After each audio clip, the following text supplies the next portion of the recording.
Bom dia, pessoal. Tudo bem? Hoje nós vamos fazer a correção da atividade sobre as figuras de linguagem, que está no livro de produção de texto, página 101. Vamos lá?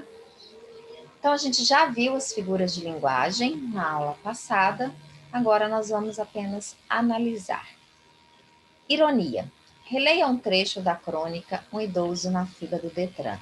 Lembrando que a crônica O Idoso na Fila do Detran conta a história de um senhor que se sente extremamente incomodado com o fato de as pessoas terem percebido a idade dele e terem dado a ele o direito de passar na frente na fila. Subir, deixa eu já pegar aqui para a gente fazendo as anotações necessárias. Subi, e a mocinha da mesa de informações apontou para os balcões 15 e 16, onde havia um cartaz avisando gestantes, deficientes físicos e pessoas idosas. Hesitei um pouco, e ela, já impaciente, perguntou: o senhor não tem mais de 65 anos? Não é idoso? Não, sou gestante. Tive vontade de responder, mas percebi que não carregava nenhum sinal aparente de que tinha amamentado ou estava prestes a amamentar alguém. Saí resmungando: não tenho mais, tenho só 65 anos.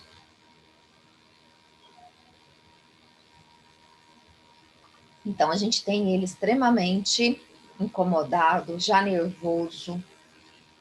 Aqui nas duas situações em que eu marquei, a gente pode perceber a possibilidade da presença da ironia. Por quê? A mocinha, funcionária pública, assim de gente na fila, todo mundo muito nervoso, ele lá parado na frente dela. Então, ela já pode ter falado de ironia, mas você não é velho, né? A ideia do idoso. Então, se ela tá vendo que ele é idoso, né? Ela perguntou por uma questão de ironia. Aí, quando ele vai responder mais pé da vida ainda, não, sou gestante. Olha o tanto ele tá nem só sendo irônico, né? Ele tá sendo estúpido com ela, tá? Então, a gente tem essas duas situações. Letra A. Nesse trecho, o narrador pensou em dar uma resposta inusitada à moça. Por que ele pensou em fazer isso? Justamente porque ele estava irritado, incomodado com o fato de a moça concluir que ele era idoso, tá?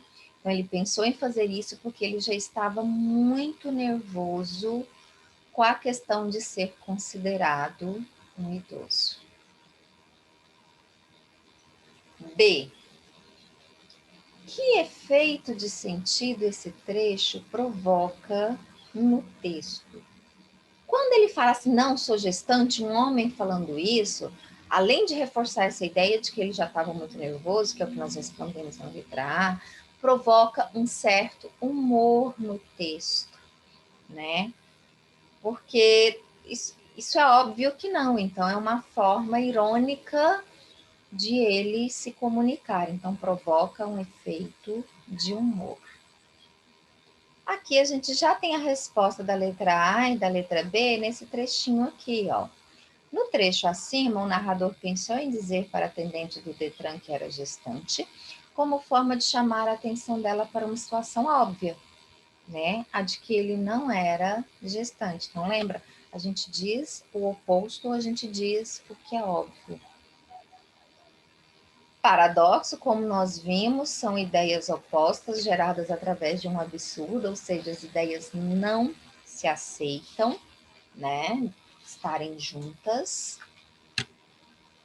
Leia uma estrofe de um poema de Luís Vaz de Camões. Nós já lemos e já trabalhamos esse poema em sala.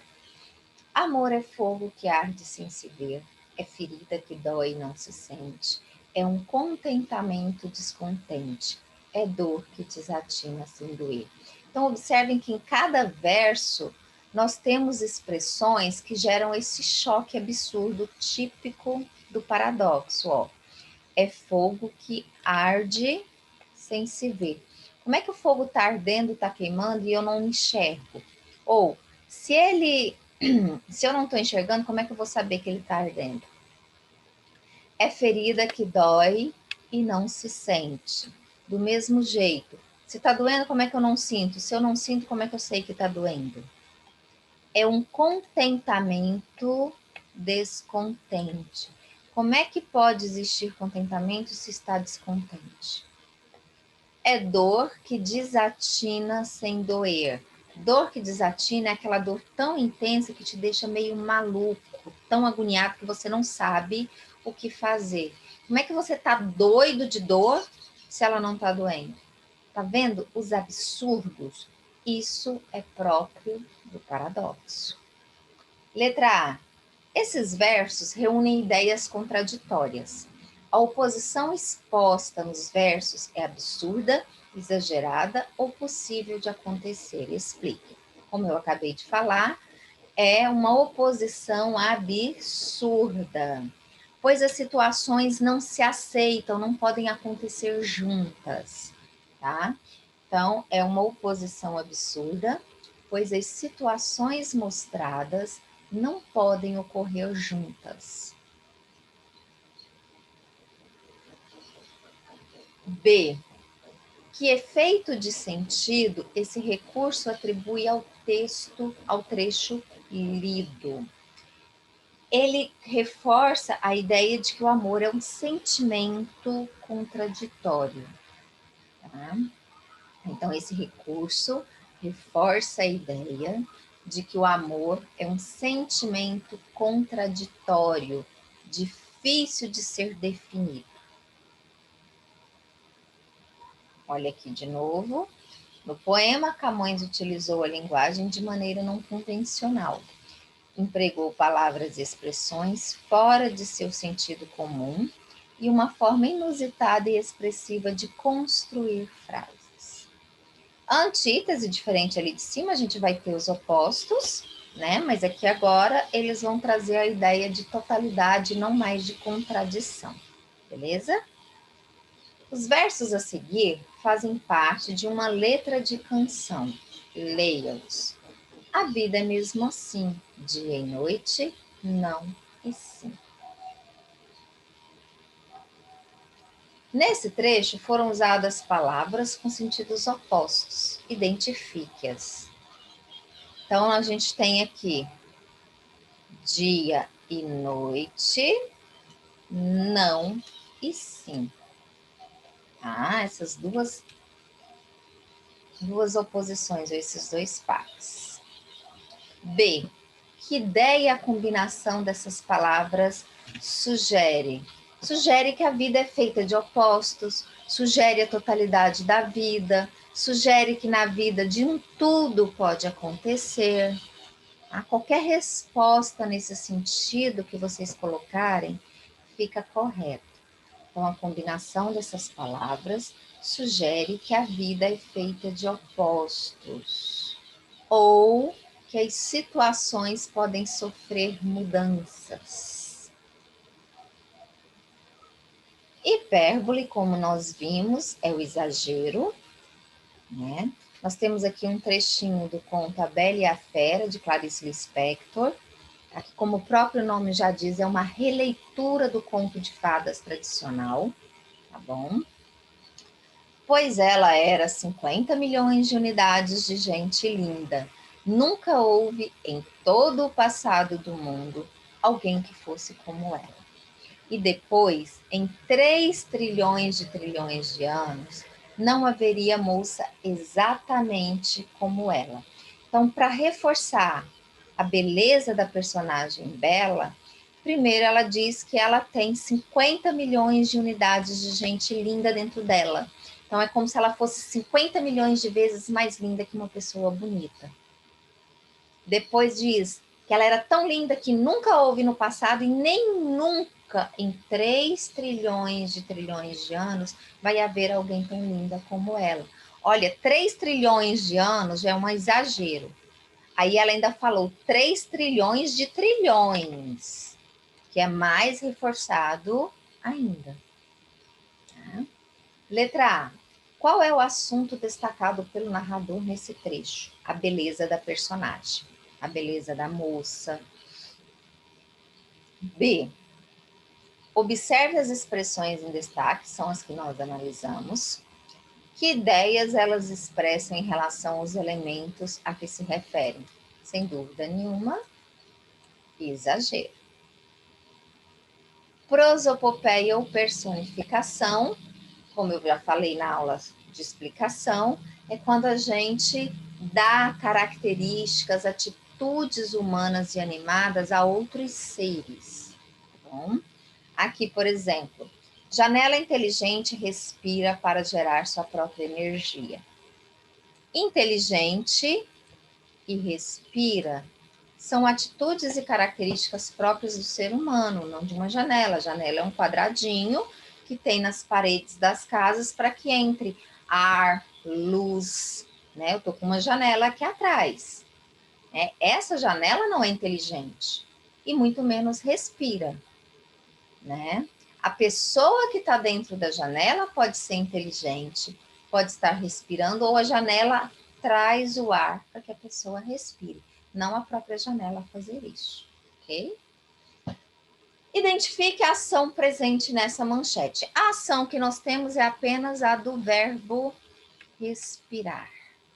Ah, Franci, mas gerar também é verbo, que indica ação. Sim, mas a única ação que está sendo desenvolvida, executada na frase é o respira. Se quiser marcar as duas, sem problemas, mas a ação que está sendo executada é o respira, tá bom? Então, identifique a ação presente nessa manchete, respira. B. Nessa ação, o sujeito que a pratica é um ser animado ou inanimado. Inanimado, porque é a janela na frase que está respirando.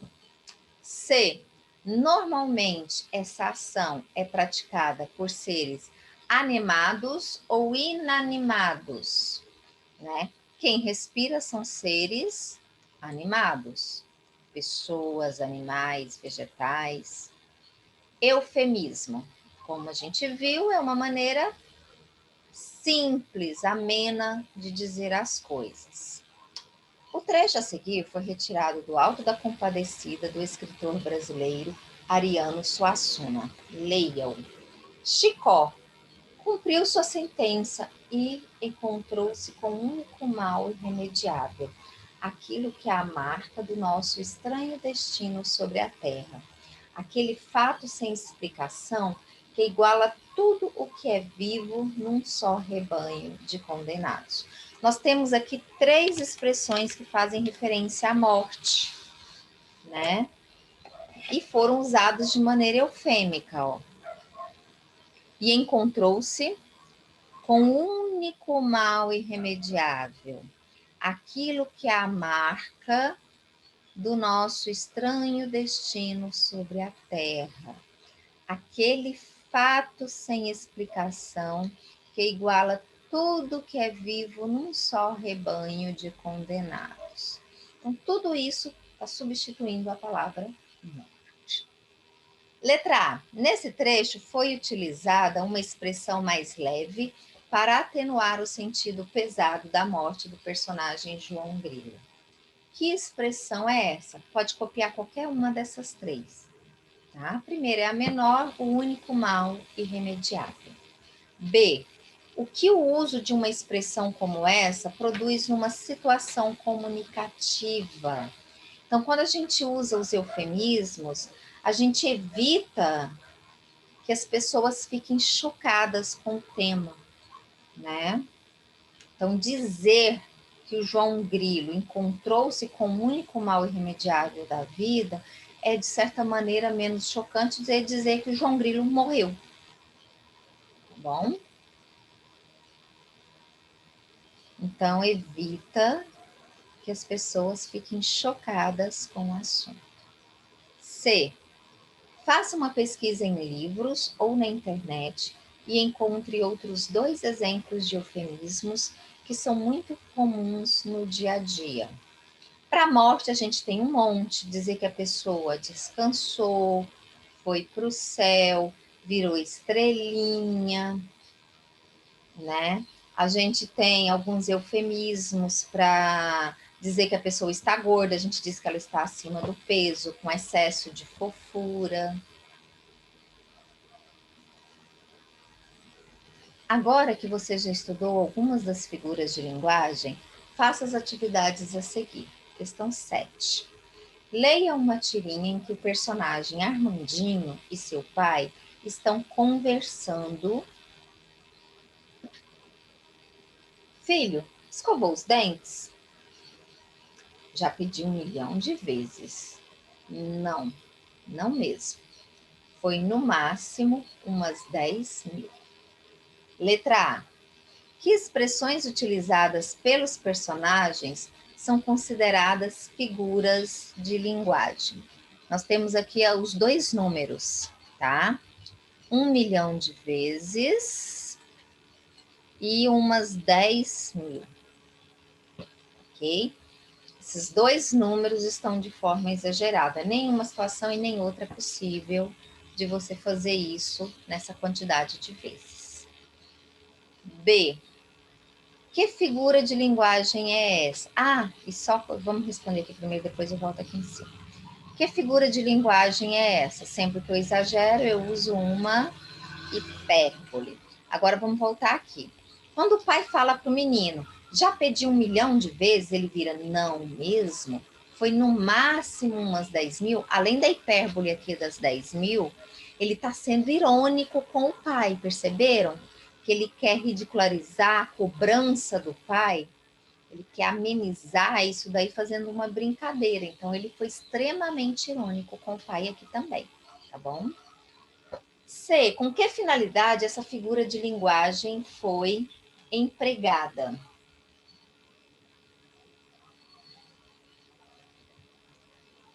Então, ela foi empregada para reforçar a ideia do quanto o menino é desobediente e o pai precisa ficar falando a mesma coisa. Então, foi usada para reforçar a ideia de que o menino é muito desobediente e por isso o pai precisa repetir a mesma coisa várias vezes. D. Você já usou ou ouviu alguém usar expressões como essas? O tempo inteiro, a gente usa o tempo todo. Eu estou morrendo de fome. Já falei 1000 vezes e você não entende.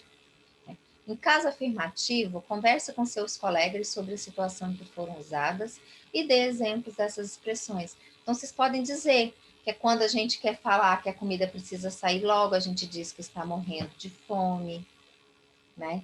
Quando uma pessoa não está entendendo direito a situação ou o que você está dizendo, você fala que já repetiu aquilo 1000 vezes.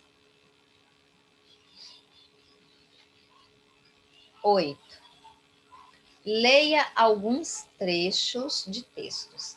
Neles estão presentes algumas das figuras de linguagem estudadas.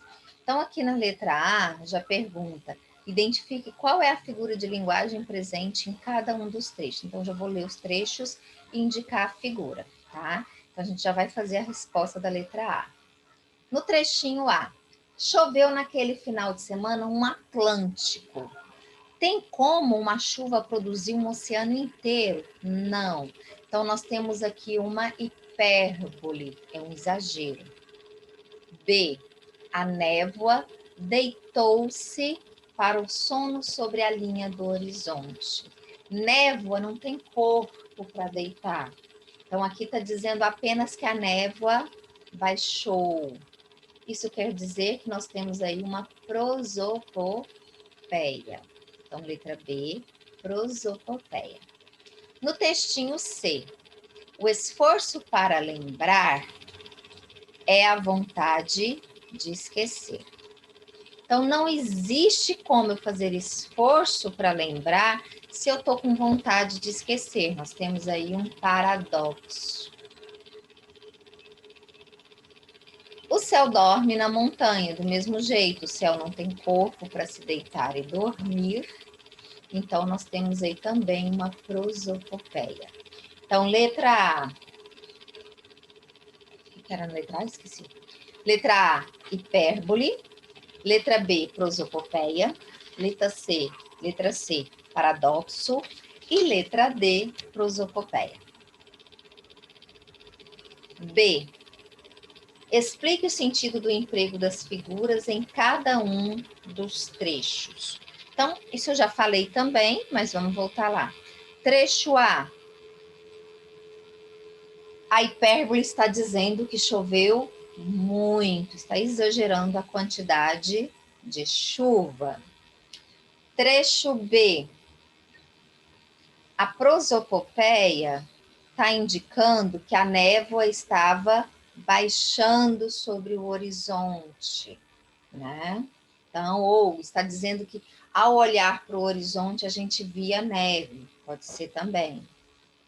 Na letra C, a antítese, quando diz que o esforço para lembrar é a vontade de esquecer, né? Que quando mais a pessoa se esforça para lembrar de alguma coisa, mais ela esquece, ou o contrário, né? Quanto mais eu me esforço para esquecer alguma coisa, mais eu estou lembrando daquilo. E a última, a mesma coisa da B, né? Na letra D, a prosopopeia aqui está dizendo que o céu tá como se ele tivesse fixado na montanha, né? Como se um aparentasse estar segurando o outro. Ó, o céu dorme na montanha. Então, ele está ali em cima da montanha.